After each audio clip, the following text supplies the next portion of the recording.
She was thrown out of the ballroom, in front of hundreds of people. No one spoke up. No one looked at her like she was a human being. Only laughter, cold glances, a dress of linen mocked by silk and sequins.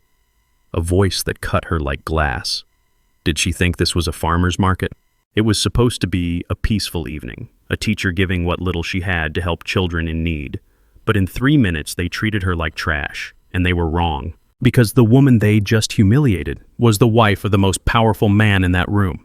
Elena Grace stood at the edge of Thornspire Hall, her fingers clutching a handwritten invitation, the paper soft from her nervous grip. The grand marble venue glowed under chandeliers that dripped light like liquid gold. Violin music wove through the air, delicate yet commanding, as high society guests swirled in head-to-toe designer wear. Women in glittering gowns sipped champagne, their laughter sharp as crystal. Men in tailored tuxedos leaned close, their whispers thick with ambition. The hall's vast columns loomed, polished to a mirror sheen, reflecting the crowd's opulence and Elena's quiet presence, a shadow in soft ivory linen. Her dress was simple, flowing gently to her ankles, its sleeves long and slightly flared. She'd chosen it from a small boutique in Brooklyn, drawn to its understated elegance, the way it felt like a second skin. Her shoes, worn flats with a faint scuff on the toe, were comfortable, practical. She'd walked miles in them, grading papers at her kitchen table, reading stories to her third graders. Her dark hair was swept into a loose bun, a few strands framing her face, and she wore no jewelry, no makeup beyond a touch of lip balm. In her hands, the invitation bore her name in careful ink, a personal letter from the Gala's organizer, thanking her for her donation. No QR code, no embossed gold, just words, sincere and plain. Elena took a breath, her eyes scanning the room. She'd never been to a place like this, where wealth hung heavy as the velvet drapes, where every glance felt like a transaction. She'd come for the children, her students, their families, the ones who needed books, coats, a chance. Her savings, every spare dollar from her teacher's salary, had gone to this charity, a fund for underprivileged schools. She hadn't expected an invitation, hadn't wanted fanfare. But the letter had arrived, and she'd felt a quiet duty to show up, to see where her sacrifice would land. She stepped forward, her flat silent on the marble floor. The crowd parted slightly, then closed again, their eyes skimming her like she was invisible. A hostess in a sleek black dress, her hair pulled tight, approached, her smile professional but thin. She scanned Elena from head to toe, her gaze lingering on the linen dress, the scuffed shoes. "Sorry, this is a private event," she said, her voice clipped. "You might be looking for the kitchen entrance?" Elena's lips curved into a polite smile, her voice soft but steady. "I was invited. I'm Elena Your name's not on the list," the hostess interrupted, glancing at a tablet glowing with names and check marks. "Please step aside for the real guests." Elena held out the letter, its edges slightly creased. "This is my invitation. It came directly from—" The hostess barely glanced at it, waving a hand. "Handwritten invites? We only take digital check-in. We don't accept printed stationery." Her tone dripped with disdain, as if Elena had offered a napkin scrawled in crayon. A murmur rippled nearby. Guests turned, their eyes narrowing. A woman in a sapphire gown, her neck draped in pearls, whispered to her companion, loud enough to carry, "Is that linen?" Her friend, clutching a sequined clutch, stifled a laugh. Did she think this was a farmer's market? Another voice, sharp and male, cut in. "Can't afford real shoes but wants to meet a billionaire?" The group around him chuckled, their champagne flutes catching the light. As Elena stood, clutching her letter, a man in a velvet blazer stepped forward, his voice loud enough to carry across the hall. "Look at her, playing the victim," he jeered, swirling his whiskey glass. "Bet she wrote that note herself to crash the party." The crowd around him erupted, their laughter sharp as shattered glass, phones flashing as they snapped photos of her stained dress. A woman in a gold gown leaned in, her perfume heavy, her words venomous. "She's embarrassing herself, and us, just by standing there." Another guest, his cufflinks glinting, mimicked her soft voice. "I'm invited," in a high-pitched whine, sparking more chuckles. Elena's face remained still, her eyes fixed on the chandelier above, but her knuckles whitened around the letter. Their cruelty wasn't just words, it was a performance, a feeding frenzy, stripping her bare for sport. Elena stood still, her face calm, her hands clasped around the letter. She didn't flinch, didn't raise her voice, but her eyes, hazel, deep as autumn, held a quiet storm. She felt the weight of their stares, the way they stripped her bare, judging her worth by the thread count of her dress. She wanted to speak, to explain, but the words stayed locked inside, heavy as stones. A woman approached, her presence commanding the room's attention. Vanessa Laurie, dripping in diamonds, her scarlet gown hugging her like a second skin. Her blonde hair was swept into an elaborate updo, and her eyes, cold as slate, scanned Elena like a cheap accessory. "Sweetheart," Vanessa said, her voice honeyed but sharp. "This party isn't for people like you. Try a local church fundraiser. No dress code needed there." Vanessa Laurie circled Elena like a predator, her heels clicking a deliberate rhythm. "You thought you could waltz in here?" she said, loud enough for the nearest tables to hear. "This isn't a thrift store, darling. You're out of your depth." She flicked her wrist, signaling a waiter, then, accidentally, knocked a tray of canapes toward Elena, letting shrimp and sauce splatter across her dress. The crowd gasped, then laughed, a chorus of delight at the spectacle. "Oh, clumsy me," Vanessa purred, her eyes gleaming with malice. A nearby guest whispered, "She's done for now," as others joined in, their voices overlapping. What a mess. She should have known better. Elena stood frozen, sauce dripping onto the marble, her dignity under siege, yet her gaze remained steady, unshaken. Vanessa Laurie's face drained of color as Alexander's words echoed, her diamonds now a glaring spotlight on her shame.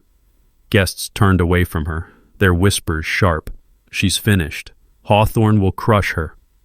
Her phone buzzed, urgent texts from her board, warning of canceled contracts, stocks already dipping. She tried to laugh, to toss her hair, but her hand trembled, spilling her drink. A woman who'd fawned over her earlier stepped back, her smile gone, leaving Vanessa alone in a sea of averted eyes. Lori Lux's logo, once plastered on every gala screen, vanished from the night's program by morning, replaced by a blank space. Her empire, built on image, cracked under the weight of one teacher's dignity, her name now a warning whispered in boardrooms. The crowd laughed, a cruel chorus that echoed off the marble. Elena's fingers tightened on the letter, but her expression didn't waver. She opened her mouth to respond, her voice barely above a whisper. "I'm here for the charity." But before she could finish, two security guards appeared, their black suits stark against the glittering crowd. The taller one, his jaw set, spoke first. "Ma'am, we've had complaints about an unregistered guest." His partner, shorter but broader, stepped closer. "We're going to have to escort you out." The taller guard tightened his grip on Elena's arm, his fingers digging into her skin as he pulled her toward the doors. "Stop stalling," he barked, loud enough for the crowd to hear, his face flushed with authority. His partner smirked, leaning close to mutter, "You're making a scene, lady. Should have stayed home." Guests nearby clapped, egging them on, their voices rising. "Get her out! She's ruining the vibe!" A woman in a feathered headpiece tossed a napkin at Elena, watching it flutter to her feet with a giggle.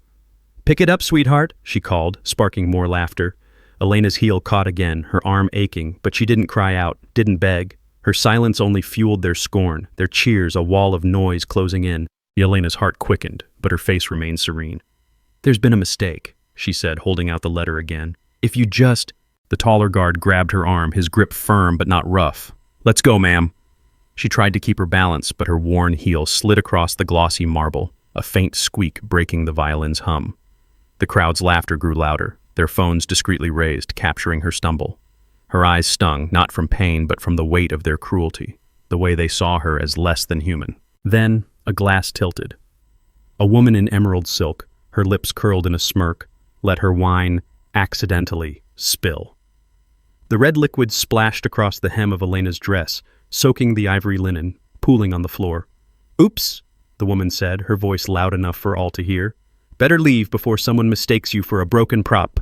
The woman in emerald silk stepped closer after the wine spilled, her smirk widening as she surveyed the damage. "Oh, honey, that dress is ruined," she said, her voice dripping with mock pity. "Maybe you can scrub floors to afford a new one." The crowd roared, their phones out, filming the stains spreading across Elena's hem. A man in a bow tie shouted, "Someone get her a mop!" As others chimed in, their taunts relentless. "She's a walking disaster. Bet she's here for the free food." Another glass tilted, champagne this time, splashing her sleeve, the cold liquid soaking through.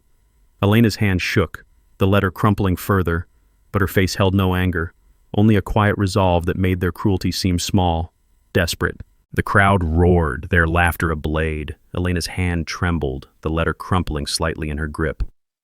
She looked at the stain, the wine seeping into the fabric, and felt a quiet ache, not for the dress but for the night, for the children she'd come to help, for the dignity they'd stripped away in seconds. The guards pulled her toward the grand doors, their hinges silent but heavy. The marble floor stretched endless before her, the chandeliers blurring as her eyes burned. She didn't resist, didn't shout. She walked with them, her head high, her steps deliberate, even as the crowd's whispers followed like a tide. Just as the doors began to close, a voice sliced through the room, clear and commanding. "She's with me." The music faltered. The crowd turned, a collective gasp swallowing the air. A tall man in a tailored black suit stepped forward, his presence like a storm breaking. Alexander Hawthorne, the elusive tech billionaire, his name a whisper in boardrooms, his face a rare sight in public. His dark hair was swept back, his jaw sharp, his eyes, gray as steel, locked on Elena. He moved with purpose, every step deliberate, the room bending to his gravity. Gasps rippled through the guests. No one had known he'd attend. His company, Hawthorne Industries, was a titan, its innovations reshaping cities, its investments shifting markets. He was a myth, a shadow who avoided galas, cameras, crowds. Yet here he was, crossing the marble floor, his gaze never leaving the woman in the stained linen dress. He reached Elena, his hand finding hers, warm and steady. The guards froze, their grips loosening, their faces paling. He didn't acknowledge them, didn't look at the crowd. He saw only her. "This is my wife," he said, his voice low but resonant, carrying to every corner of the hall. "Elena Grace Hawthorne, the woman you just humiliated. The woman who wears no designer labels, but has more dignity in her silence than any of you do in your diamonds." The room went still, the air thick with shock. Vanessa Laurie's smile vanished, her diamonds dull under the weight of his words. The woman in emerald silk clutched her empty glass, her smirk gone. The hostess stared at her tablet, her fingers trembling. The crowd's laughter died, replaced by a silence so heavy it pressed against the walls. Alexander's eyes swept the room, cold and unyielding. "This charity gala was meant to help children in need," he said, "and you just dragged out a teacher who donated her entire savings to support them. A woman who rides the subway, eats homemade sandwiches, and teaches kids to read while you sip your champagne and mock her shoes." He paused, letting the words settle, sharp as glass. "Maybe we should ask ourselves, who here is actually trying to make a difference?" No one spoke. No one dared. The guards stepped back, their heads bowed, their radios silent. Elena stood beside him, her hand still in his, her face calm, but her eyes alive with something fierce, something unbroken. She didn't need to speak, her presence was enough, a quiet force that filled the room. Alexander turned to her, his expression softening, his voice dropping to a whisper only she could hear. "You okay?" She nodded, her lips curving slightly, a smile that held no anger, only grace. He squeezed her hand, then faced the crowd again, his tone final. "Enjoy your evening. We'll be staying." He led her back into the hall, the crowd parting like a sea. The violinists resumed their notes hesitant, as if afraid to break the silence. Elena walked beside him, her stained dress catching the chandelier light, the wine a badge of their cruelty, her dignity a shield. Guests avoided her gaze, their phones lowered, their whispers stilled. Vanessa Laurie stood frozen, her diamonds no longer sparkling, her face a mask of panic. The woman in emerald silk slipped toward the back, her glass abandoned on a table. The hostess fumbled with her tablet, her confidence shattered. Elena and Alexander stopped at the center of the room, near a table draped in white silk, its centerpiece a cascade of orchids. He pulled out a chair for her, his movements deliberate, a quiet claim of her place. She sat, her back straight, her hands folded, the letter still in her grip. He took the seat beside her, his presence a wall between her and the room's judgment. The gala continued, but the air had changed. Conversations were muted, laughter forced. Guests glanced at Elena, then away, their faces tight with shame or fear. A waiter approached, offering champagne, but she declined with a gentle shake of her head, her voice soft. "Water, please." He nodded, returning quickly with a glass, his hands trembling slightly as he set it before her. Across the room, Vanessa Laurie leaned toward a man in a navy tuxedo, her voice low but urgent. How was I supposed to know? She hissed. She looked like a nobody. The man, his cufflinks glinting, shrugged, his eyes darting to Alexander. You picked the wrong target, Vanessa. He doesn't forgive. Elena sipped her water, her gaze steady, taking in the room. She felt their eyes, their whispers, but they no longer cut. She thought of her students. Lila, who loved drawing stars. Jamal, who read slowly but never gave up. Maria, who shared her lunch when Elena forgot hers. They were why she'd come, why she'd given everything. This room, these people, they didn't define her. She did. Alexander leaned closer, his voice a murmur. You don't have to stay. We can leave whenever you want. She turned to him, her eyes meeting his, warm and certain. I'm staying, she said, for the kids. He nodded, a faint smile breaking his stern facade, pride flickering in his gaze. The evening wore on, the crowd's energy dimmed, their glamour tarnished. A woman in a silver gown approached their table, her steps hesitant, her smile nervous. Mrs. Hawthorne, she said, her voice catching. I'm Clara Voss with the charity board.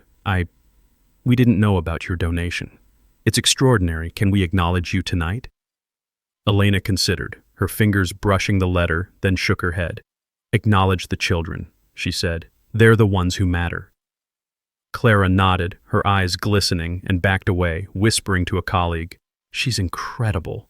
Dinner was served, plates of seared scallops, roasted figs, delicate greens drizzled with truffle oil. Elena ate quietly, her movements precise, her thoughts elsewhere. She pictured her apartment, its small table covered in lesson plans, her kettle whistling as she made tea. She thought of Alexander, the way he'd read Plato in that library years ago, his voice soft as he quoted lines to her, rain tapping the windows. Their wedding, just them and a justice of the peace, her in a cotton dress, him in a sweater, their vows whispered like secrets. They'd chosen this life, quiet, hidden, theirs. A man in a gray suit approached, his face flushed, his tie slightly askew. Mr. Hawthorne, I'm Gerald Klein with Klein Enterprises. I want to apologize for earlier. We had no idea. Alexander's eyes were cold, unyielding. You didn't need to know who she was to treat her like a person. Gerald stammered, his hands gesturing uselessly, then retreated, his shoulders slumped. Elena touched Alexander's arm, her voice low. Let it go. He looked at her, his jaw tight, then nodded, his hand covering hers. For you, he said, and she knew he meant it, knew the storm he could unleash if she asked. But she wouldn't. Her power wasn't in vengeance. It was in her stillness, her choice to rise above. The auction began, a sleek MC in a tuxedo calling out items, a yacht weekend, a diamond necklace, a private jet tour. Bids climbed, voices competing, egos flexing. Elena listened, her face serene, her mind on the children. When the MC announced a fund for school libraries, her donation's purpose, Clara Voss took the stage, her voice steady but emotional. Tonight, we've received a gift that will change lives, she said. A single donor gave everything she had, every dollar saved, every sacrifice made, for our kids. She asked to remain anonymous, but her heart is here, in this room. The crowd applauded, their claps polite but hollow. Elena felt Alexander's hand tighten on hers, his pride a quiet fire. She didn't need their cheers, didn't want their spotlight. She'd done what she came to do. Vanessa Laurie sat at a distant table, her face pale, her diamonds dim. She'd tried to mingle, to laugh, but the room had turned on her. Guests whispered her name, their tones sharp. Her company, Lore Lux, relied on Hawthorne's contracts, and she knew it. She caught Elena's eye, just for a moment, and looked away, her hands twisting her napkin. The night deepened, the chandeliers casting long shadows. Elena rose, her dress still stained, her letter tucked into her pocket. Alexander stood with her, his arm a steady anchor. They moved toward the stage where Clara waited, her eyes warm. We raised 10 million tonight, Clara whispered, gripping Elena's hand. Because of you. Elena shook her head, her smile soft. Because of everyone. But the room knew the truth. Phones buzzed, screens lighting up as guests posted, their captions shifting. Shart Elena Grace, # true class. A photo of her standing beside Alexander, her dress stained but her head high, spread like wildfire. By morning she'd be a name, a story, the billionaire's wife who dresses like nobody. The world would see her, not for her linen, but for her light. As they stepped toward the doors, Alexander paused, pulling something from his coat, a small bouquet of sunflowers, their petals bright as her students' laughter. He handed them to her, his voice a whisper. You don't need to shine, Elena. You are the light. She took the flowers, her fingers brushing his, her eyes glistening but steady. The crowd watched, silent as they walked out, the doors closing behind them. The hall felt empty without her, its glitter dulled, its laughter exposed. Outside, the night was cool, the city humming beyond the marble steps. Elena held the sunflowers close, their scent grounding her. Alexander's hand found hers, and they walked into the dark, unseen, unbreakable. Enough. The next day, the Gala's guest list became a blacklist. Companies tied to the loudest mockers. Klein Enterprises, Voss Media, half a dozen others, woke to Hawthorne's wrath, contracts severed, partnerships dissolved, stocks plummeted, headlines screaming Hawthorne's revenge. The man in the velvet blazer who'd called Elena a fraud watched his firm's valuation halve overnight, his board ousting him by noon. The woman in emerald silk, her champagne splash a viral clip, lost her influencer deal, her followers abandoning her with #cancel emerald.